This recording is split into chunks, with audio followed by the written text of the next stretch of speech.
그러니까 이제 우리가 제일 그 두려움에 쌓일 때는 보니까 잠이 안 오더군요. 그분들 되게 이렇게 들어보면 잠을 못 잔다고. 그러니까 잠이 쏟아지시는 분은 너무 행복한 분이십니다. 그 모든 게 다 초월하신 분이죠.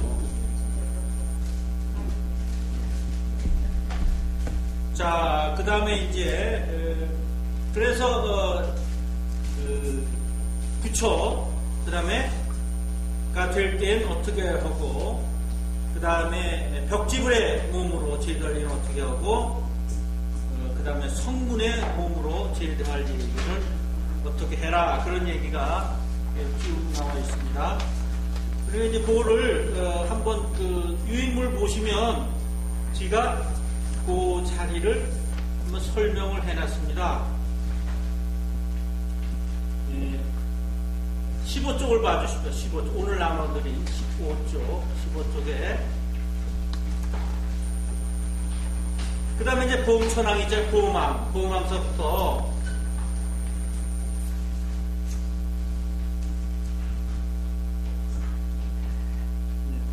오늘, 예. 그래서, 보면은, 보험왕은 보험천왕이란인데, 힌두교의 창조신으로서 색계와 욕계를 지배하는, 즉, 사바세계의 주인. 우리가 보통 하느님이라고 부르는 분이 이 보험왕입니다. 그 색계와 욕계를 지배한다고 그랬어요. 그 하나가 빠졌죠. 무슨 세계가 빠졌냐면, 무색계가 빠졌습니다. 무색계. 그러니까 이제 무색계는 어때요? 색계, 욕계, 무색계. 색계는 우리 물질의 세계입니다. 그럼 우리는 물질의 세계에서 살고 있죠. 아주 그런 걸 중요하게, 재산을 중요하게 여기고, 하나씩 더 갖는 것을 행복으로 생각하고, 잃으면 정말 불행으로 생각하는 그런 마음자리를 얘기합니다. 그러니까 그런 보이는 것에 아주 집착이 강한 세계입니다. 그러니까 낮은 중생들, 근기가 낮은 중생들이 사는 세계가 색계입니다. 그러니까 욕계입니다. 욕계. 욕계 다음에 이제 색계죠. 색계는 욕계는 욕심들이고 욕망 이걸 말하는. 그렇죠. 욕계 다음에 이제 색계. 색계는 이제 물건에 대한 탐심은 조금 이제 이렇게 벗어버렸습니다. 그렇지만 아직 자기라는 게 남아 있습니다. 자기. 내가 최고야. 그게 남아 있어서 항상 자기를 중심으로 이 세상을 봅니다. 그러니까 이 세상이 자기와 막 같은 게 자기가 잘 볼 수, 수평이 될 수 있는 게 하나도 없거든요. 이 세상은요. 어떻게 보면 자기보다 다 나은 게 있고 자기와 못한 게 있지 자기와 비슷해가지고 친구 간에도 참 게 안 그렇잖아요. 더 친한 친구 있고 좀 덜 친한 친구 있는데 더 친하다는 건 자기가 보는 세상과 그 친구가 보는 세상이 좀 비슷하다는 거죠. 그게 이제 우리에서 자기하고 꼭 맞는 눈높이는 없다 이렇게 보시는 거고요. 맞춰서 사는 거지 자기 중심대로 살지 못하거든요. 남한테 맞춰야죠. 그 다음에 무색계, 욕계, 색계, 무색계 이거는 자기도 다 버리는 거를 얘기합니다. 그러니까 이제 이 보험천왕은 그 무색계는 아니고 욕계와 색계를 지배하는 사바세계의 주인입니다. 사바세계. 그 다음에 재석신으로 몸을 나타내는 재석신. 재석은 뭐냐면 재석천인데 이거는 수미산이 이제 우리 인도 사상은 세계 중심이었거든요. 그래서 수미산 꼭대기에 있는 도리천의 주인이 바로 재석입니다. 이것은 33천과 그 다음에 4천왕 그 다음에 인간계까지 선악이나 기후용을 살피면서 상과 벌을 줍니다. 우리가 얘기해 옥황상제를 얘기합니다. 그 다음에 자제천, 그 다음에 대자제천, 그 다음에 천대장군, 이제 천상계를 수호하는 장군, 그 다음에 이제 비사문천. 이 비사문천은 조금 이제 알아두실 필요가 있습니다. 비사문천다라니가 있는데 아리나니 오라리 아라라나니구나 이게 비사문천다라니 이 양반 다라니입니다. 이 양반이 이제 소원을 해서 부처님께 내가 그거를 주문을 외우는 사람은 어떻게 해주겠다. 그래서 비사문천다라니입니다. 비사문천은 부처님의 설법을 많이 들어서 일명 다문 많이 듣는다. 그래서 다문이라고 합니다. 다문천왕이라고 하고 동서남북 중에 북방을 이제 수호하는 신인데 부자신입니다. 부자 재무의 신이에요.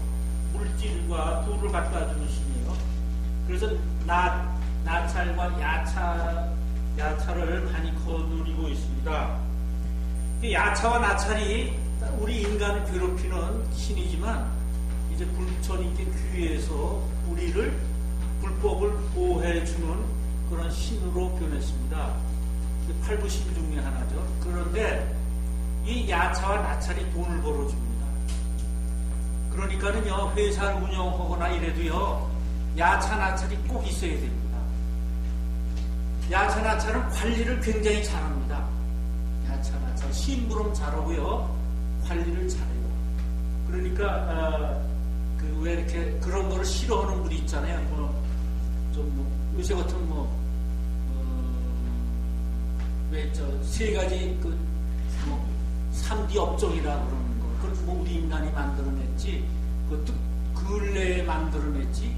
옛날에 3D 업종 같은 게 어디 있습니까? 그냥 이 일만 만나면 좋아서 했죠. 열심히 이러고 그 공덕으로 그래도 다들 결혼해서 행복하게 살고 그랬는데 지금은 이제 그 직업도 따지게 됐어요. 그 3D 업종을 하는 분들이 다 야차나찰입니다. 그런 성품을 갖고 있는 그런 겁니다. 그러니까 이게 제 나찰과 같은 거야, 야차와 같은 거야. 이거는 그냥 한 가지만 보시는 거고 그거를 잘 이용하면 나한테 큰 이익이 있다는 이게 불법의 세계입니다. 그러니까 이 세상은 나를 예를 들어서 만중 원적이에요. 모든 게 나를 둘러싸고 있는 게 나를 다 괴롭혀요. 부모도 형제도 친구도 내 마음에 맞는 게 하나도 없거든요. 그러니까 자식도 마찬가지. 부모가 낳지만 자식이 내 마음에 꼭 맞게 하는 거 하나도 없거든요. 그런데 그걸 이기는 거죠. 그걸 이겨서 하는 거지. 정말 부모가 성질나면 정말 애도 갖다 얻어 버리고 싶고 그럴 때가 얼마나 많습니까? 자식도 부모를 그렇게 생각한다고요? 이 우주는 그렇게 되어 있어요. 예를 들어 날씨가 우리한테 꼭 맞아가지고 오나하나 이런 거 별로 없거든요. 어떤 때는 덥고 어떤 때는 춥고. 그래서 우리가 보호를 해야 돼요. 우리. 근데 그 보호하는 게 이 우주에 꽉 찼어요. 그걸 잘 방편으로 이용하라는 겁니다. 부처님이. 바람이 세게 불어서 추워요. 그렇지만 여름에는 그 바람을 이용한 선풍기가 있어서 우리를 시원하게 합니다.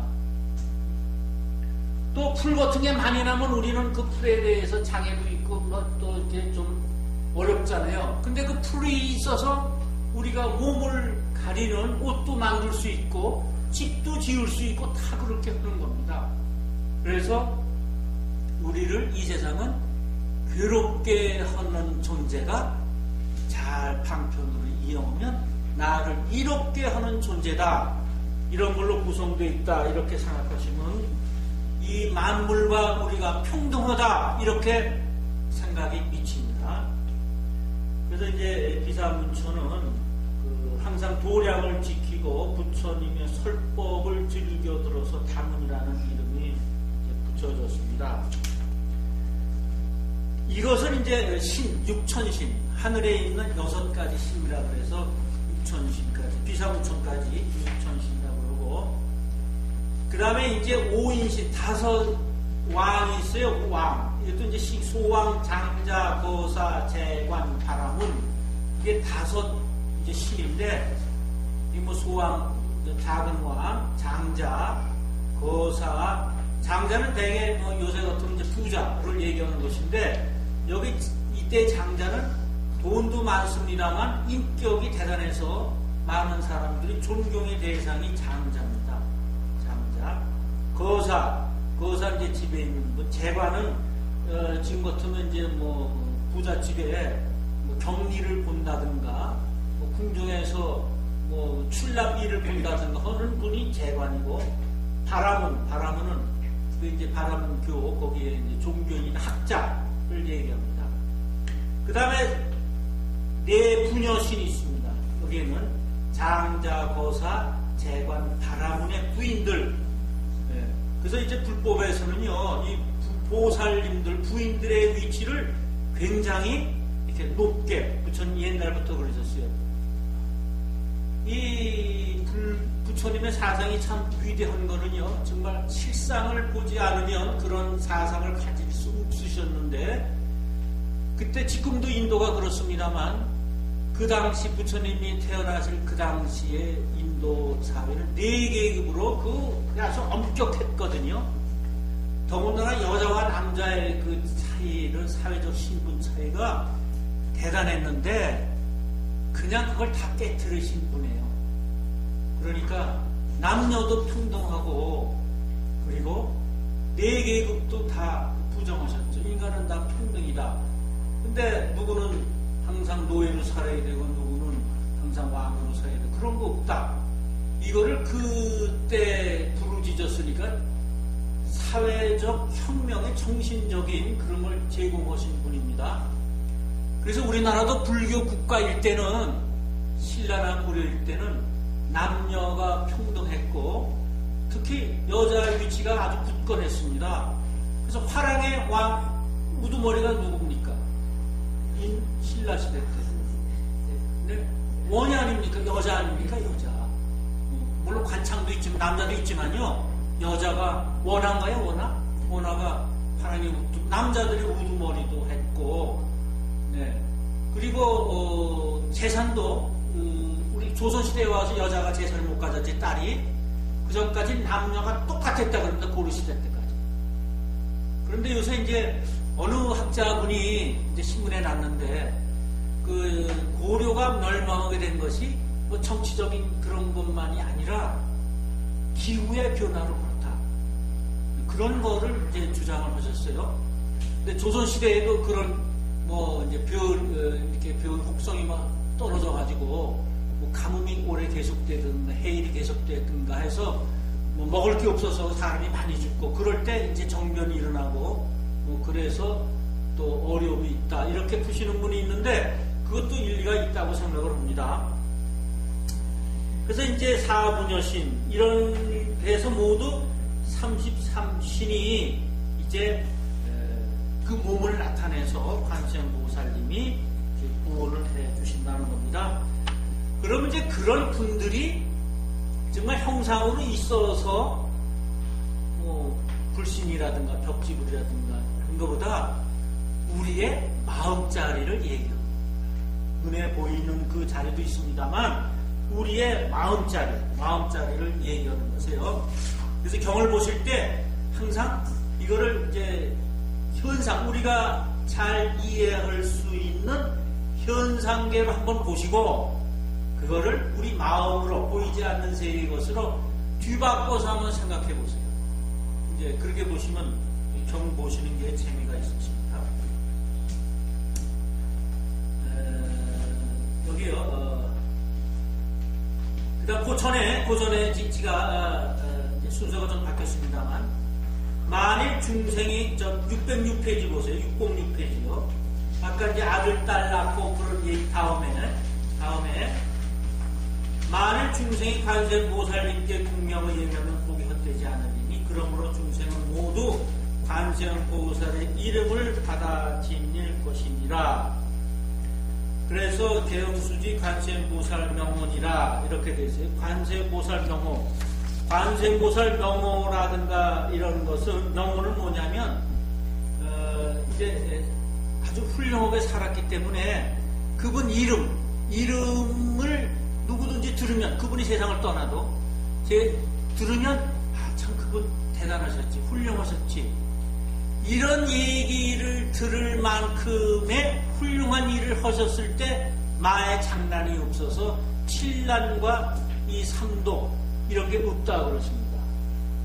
그러니까 어느 때 이런 난을 당하느냐 하면 우리가 우리 일을 잘하지 못했을 때 열심히 일하고 열심히 생에 대해서 노력하면은 마가 들어오지 않는데 좀 우리 마음이 허술했거나 이럴 때 마가 침범을 한다 그래요. 그래서 여기 이제 그런 얘기입니다.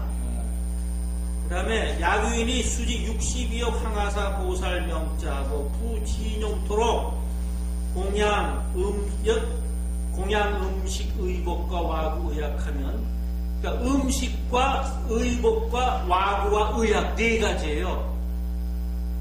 음식 이제 먹는 거죠. 그 다음에 와구는 이제 잠자리를 얘기합니다. 잠자리를 얘기하고, 그 다음에 의복은 뭐 옷인데, 그러니까 이제 여기 이 승가는 옷도 없고 다 이제 얻어 입어야 되잖아요. 먹는 것도 그렇고. 제일 문제가 되는 게 그 약이에요, 약. 병 이제 먹는 것도 그렇고 부실하니까 사실 스님들이 이 겉으로 멀쩡하지 병원에 무지무지하게 잘 다니세요. 이 단골병원이 다 있으세요, 그분들. 특히 비구니 스님들은 참 이 병이 많아요. 비구 스님도 그렇지만요.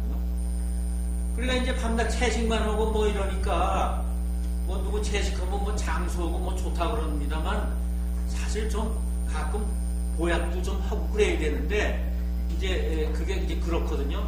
그래서 약이 필요합니다, 옛날부터.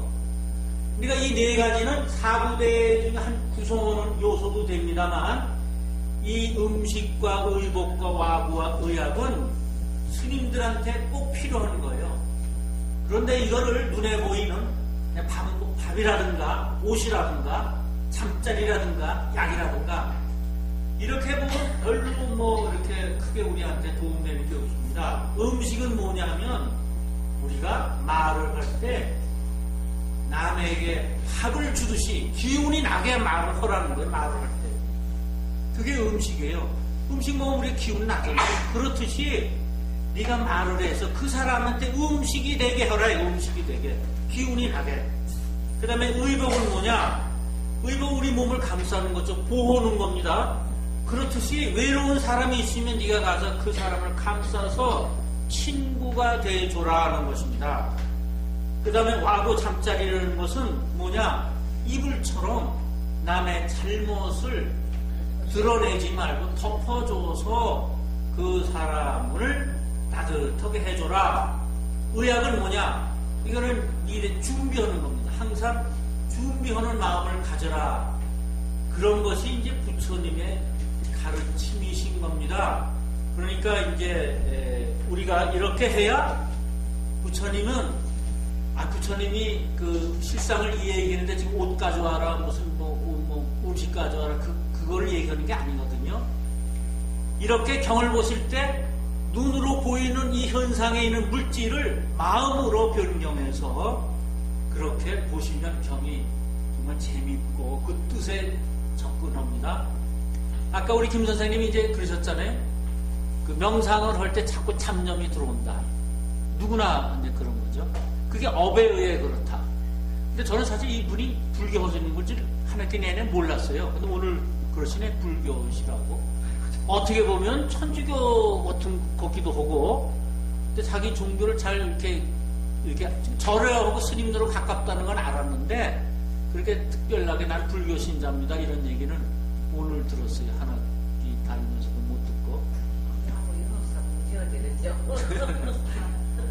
그래도 이제, 이분 때문에 위파사나 수행이 어떻다는가, 또, 그래서 이제 길을 열어준다. 근데 그 명상에서 잡념이 들어오면은요, 이제 조금 경험 있으신 분은 그게 뿌리가 없어서 사라진다는 걸 알지만, 그래서 무슨 놈은, 고민이 생겼어요. 딱 생기면, 애가 지금, 애들처럼 공부 잘하나, 대학이나 들어갈 수 있을까? 어떻게 앞길을 차릴 수 있을까? 저거 앞으로 재산을 얼마나 해둬야 되나? 참 큰일이다. 이렇게 그냥 12년법으로 계속 생각날 거 아니겠습니까? 왜? 애에 대한 무명이 시작해서 고통이 시작하는 건데 12년법으로 우리 사물을 뭐든지 시민연법으로 굴러가게 되어 있어요. 작은 사건이나 큰 사건 모두. 중간에 끊을 수가 없어요. 한번 시작을 하면 무명 때문에 그렇거든요. 어리석음 때문에, 껌까만 때문에. 그러면 중간에 명상하다가 뭐 애가 생각이 났는데 중간에 끊는다? 힘듭니다. 한번 실제로 한번 해보시면 끊어지지 않아요. 사라지지 않아요. 그게. 그럴 때 대체 방법으로 어떻게 하느냐면 경을 한 품 읽고 가셔서 딱 한 줄 읽다거나 자꾸 그런 생각이 나면 경에 음식이 뭐지? 와구가 뭘까? 의학이 뭘까? 그런 거를 생각하세요. 그러면 애에 대한 생각이 따라져요. 없어지고 대신 그 자리에 부처님의 가르침을 이제 파고드는 거예요. 그래서 삼매에 들어갈 수가 있죠. 그런 외의 방법은 별로 없습니다. 우리 인간은 굉장히 강한 것 같지만 그럴 땐 무지무지하게 약하거든요. 정신적인 면에서 굉장히 강한 것 같지만 어떤 때는 약하지 않습니까? 그런 거를 훈련시켜 주는 것이 이제 경한귀절 읽으시고 그거를 생각하시면 경공부도 깊게 하시고 또 참념도 없어지고 그럼 얼마나 정신 통일되고 건강도 좋아지시는 거죠. 그래서 여기 이 인복이 그 사람의 복이 전등무이하다 같다 그랬습니다. 그러니까 관세음보살님께 평생토록 그 네 가지 음식과 의복과 와구와 의약을 공양한 사람의 공덕이나 또 관세음보살의 명호를 받아 지니고 잠시라도 예배 공양한 사람의 공덕은 같다. 왜 그런가? 바로 하나와 여럿은 평등하고 나와 남이 둘이 아니기 때문에 그렇다는 것입니다. 그러니까 우리는 어떻게 지금 이 경공부 하니까 네 가지 물건으로 부처님께 공양하는 그 공덕하고 지금 법화경 공부를 해가지고 법화경의 한 귀절 한 개송을 잘 이해하는 공덕이 같다 그랬습니다. 그럼 뭐 같으면 육체적으로 열심히 노력해서 사는 것과 또 정신적으로 관세음보살님의 대자 대비한 마음을 내가 숙지하는 것 그게 같다는 겁니다. 그러면 어느 것을 택하시는지 그거는 자기 어떤 대마구약으로 택하셔도 되고 어느 때 또 이 경공부를 하셔서 한 개성 한 귀절을 열심히 숙지하시고 그렇게 하면 둘이 같다는 것이에요. 그래서 이제 우진이 보살이 이렇게 부처님께 불온 약부유인이 수지 관세음보살 명호야 내지일시라도 예배 공양하면 이 인복이 정등무야도 같아서 백천만억급의 불가공진이라 아무리 세물이 많이 흘러도 그것은 영원하다는 것입니다. 또 이런 뜻도 있습니다만 또 이런 뜻이 있습니다. 한 부처님을 이제 이렇게 와구약하고 하는 그 공양하는 거와 이제 한 개성 한 귀절을 거는 거는 공이 같다 그러지 않았습니까? 이 세상은 한 부처님이나 한 보살님을 믿는 거와 이 시방세계 수많은 부처님과 과거 부처님도 많고 현재 부처님, 미래 부처님 많잖아요. 보살님도 그렇잖아요. 그거를 믿는 건 같다는 것입니다. 정등무여다. 즉 내가 한 보살님을 열심히 관세음보살님 기도를 열심히 하고 그러면 시방에 꽉 차 있는 부처님하고 다 통한다는 거예요. 그래서 여기 공덕품에서는요, 내가 공덕품에선 이 시방세계, 이 사바세계에서 내가 어느 이제 그 부처님께 공양을 했더니 다른 세계, 시방세계에 있는 여러 사람들이 하는 걸 다 봐요. 그래서 그 부처님한테 공양하는 사람도 있고 다른 세계에서 뭐 이게 마당을 거닐면서 뭐 불법을 닦는 사람도 있고 명상하는 사람도 있고 뭐 여러 가지 산에 뭐 이렇게 고요한 숲에 앉아서 뭐 공부하는 사람들 다 눈에 본다는 것은 뭘 얘기하느냐면 지금 여기에 앉아서 사바세계에 앉아서 불법을 닦는 것이나 또 다른 세계에 있는 것이나 한 세계에서 노력하면 다 같다는 거예요. 현실적으로 말씀을 드려서 내가 공부를 잘해서 90패스에서 이렇게 올라가는 그 사람이나 운동 열심히 해서 박지성처럼 하는 사람이나 또 아주 별다를 것 없는 거지만 누구는 뭐 저 달인 같은 거 같더니 뭐 종이접기를 해가지고도 뭐 1등에서 커대요. 그런 거나 자전거를 잘 타서 오는 사람이나 마술을 잘해서 오는 사람이나 올라가면 다 같다는 거예요. 다 부단이라는 겁니다. 발음을 잘 하는 사람이나 그러니까 한 가지 일에 통하면 다 통하는 거예요. 그게 정등무이한 거예요. 꼭 내가 공부만 열심히 해서 이 세상 잘 살라는 법 없습니다. 공부도 하나의 방편이죠. 그 사람은 그 공부가 맞으니까 하는 거지. 공부 맞지 않은 사람한테 판단해봐서 그게 되나? 그럼 그 사람은 다른 방편을 찾아야 돼요. 그게 사농공상 그 중에 하나 찾아야 돼요. 내가 공부를 할 건가, 농사를 할 건가. 농사니까 뭐 정말 뭐 시골에 가서 농사 밭 깔고 뭐 놓는 게 아니라 뭘 기르는 거. 그게 농사입니다. 그 다음에 공을 만드는 거, 그 변화시켜서 만드는 거, 상을 꼭 시장에 나가서 장사하는 것만이 아니라 일을 남기라는 겁니다. 하나를 배우면 둘을 남기고 10개를 받으면 11개, 12개를 하는 게 바로 상입니다.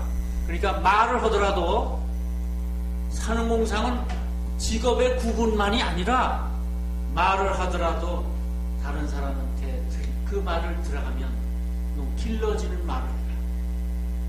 그 다음에 그것을 변화시켜서 다른 것으로 그럴듯하게 하는 것, 그런 말을 해라. 말을 하면은 이 자리에도 붙는 말을 해라. 그게 산업공상입니다. 그러니까 꼭 어디 한 군데 이렇게 머물러서 생각하지 마시고 우주는 그렇게 돼 있구나 하고 여러 가지로 생각하시기 바랍니다. 그 다음 무진우야 수지 관세음 보살 명하면 득 여시무량무변 복독지리하리다. 그래서 이제 복이 많은 관세음 보살님은 그런 복을 준다. 그렇게 되었습니다. 조금 쉬었다 할까요? 예, 좀 쉬었다 하겠습니다.